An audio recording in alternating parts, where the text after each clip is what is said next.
Hey friends, it's me again. It's been a while since we've dug into one of our fact-checking missions, so what better time than today? I'm wondering how many of you have seen any of the media coverage of the proposed Prairie Sunlight Project that Orion Renewables has threatened Franklin County with. So a few articles have been published in the Ottawa Herald about it, with the most recent one hitting the public yesterday. I know the readership of the Herald has nosedived over the past few years as the paper is no longer local, and due to the strict paywall in place, most Ottawans have kind of jumped ship. But since it applies to us all, I figured we should unpack what's being said. I guess first off, let's see how it all started out. Hey, there's our girls. As you may recall, over spring break, Orion came to town, renting out the OMA, buying donuts from Daylight, flowers from Turner, while they attempted to pretend they were, one of us. Of course, they also hired off-duty police officers to work the door, leaving many of us to wonder what kind of community they thought we were. And if this was such a great blessing that they were bringing to Franklin County, why were they so fearful for their safety?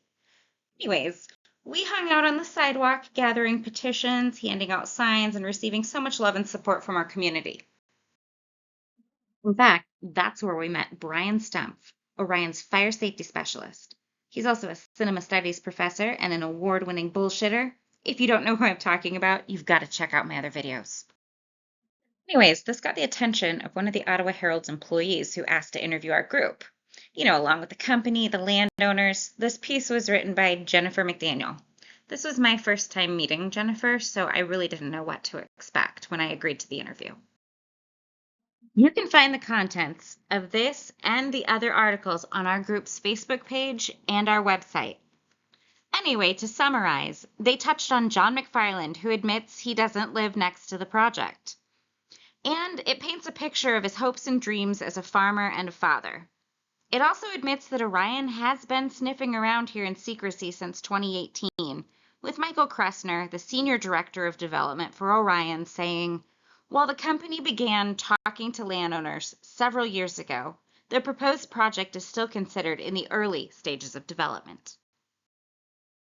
Kressner went on about how they decide which areas to target and how much power they hope to generate. He also referenced how much Kansans want and need solar energy as he made a statement about how much we used to think we didn't need more. All right, I'm going to stop him right there. We're Kansans, not kindergartners. I think we're all aware that in order to power all of the electric vehicles, crypto mining, AI data centers, more electricity will be needed. But let's not pretend this power is being used solely for the good of Kansas. And they certainly do not care about what neighbors want. I think I speak for all of the neighbors when I say we want Orion to actually just leave our countryside alone. He goes on to say that they really try to engage people and address concerns, and they try hard to make this a net benefit project as much as possible. Okay. Then he broke down how hosting this project would allow Franklin County to keep a small portion of our collective federal tax dollars. Because of Biden's $300 billion Inflation Reduction Act and our federal tax dollars that have been allocated to this massive spending spree, Orion is willing to share just a sliver of their corporate welfare dollars, not only with our neighboring leaseholders and their outstretched hands, but also over the course of 25 years, they're willing to grease the palms of Ottawans by offering $57 million to USD 290 schools, $3.1 million to the LOH Fire Department, $1.1 million to the library. I mean, they never said that they would be paying this, and they suggested that these allocations might help us with the property taxes, as the company would be tax exempt for 10 years due to Kansas statute. So nobody knows for sure if the annual $2.28 million to the school, $124,000 to the fire department, or $44,000 to the library would be them paying for these entities instead of that amount coming from our property taxes, or if this would be an additional amount. But we do know that the IRA tax dollars are the source of the funds, and Orion will still keep the lion's share of these funds alongside whatever money they make when they sell this project to Evergy. They reminded us that no applications have been submitted yet.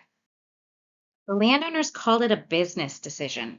John McFarland wanted the public to know that he raised 5 kids and none of them want to follow in his footsteps. And I get it. Farming's hard work. Why would they want to do that kind of work when instead they could just, get a chunk of our tax dollars to fund them for 25 years? Also, they interviewed John Ray. He mentions that his son helps him farm and that he's a seventh generation farmer. Sadly, that ends with his son if this project is seen into fruition, because what Mr. Ray calls some of his land being leased is actually most of his land, alongside all of his father's land that he's been entrusted in caring for. He mentioned that he's sold food and now it's time to sell sunshine.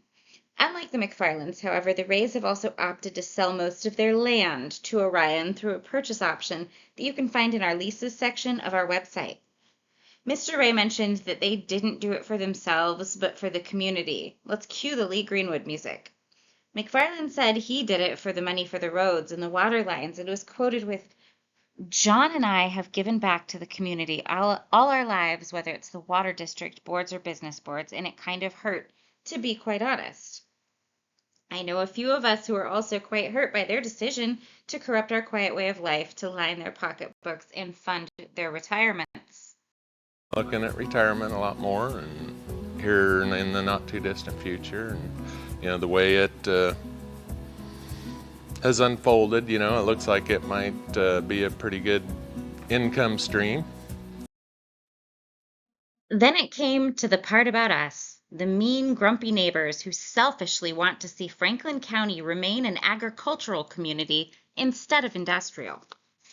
I won't get into too much detail here, as Ms. McDaniel misquoted me throughout, but of course she went back to Mr. Kresner, who elaborated on not going where they aren't wanted, and how they believe they are wanted here in Franklin County. I do hope the Herald charged for the full-length ad that this puff piece turned into by the time it hit the papers.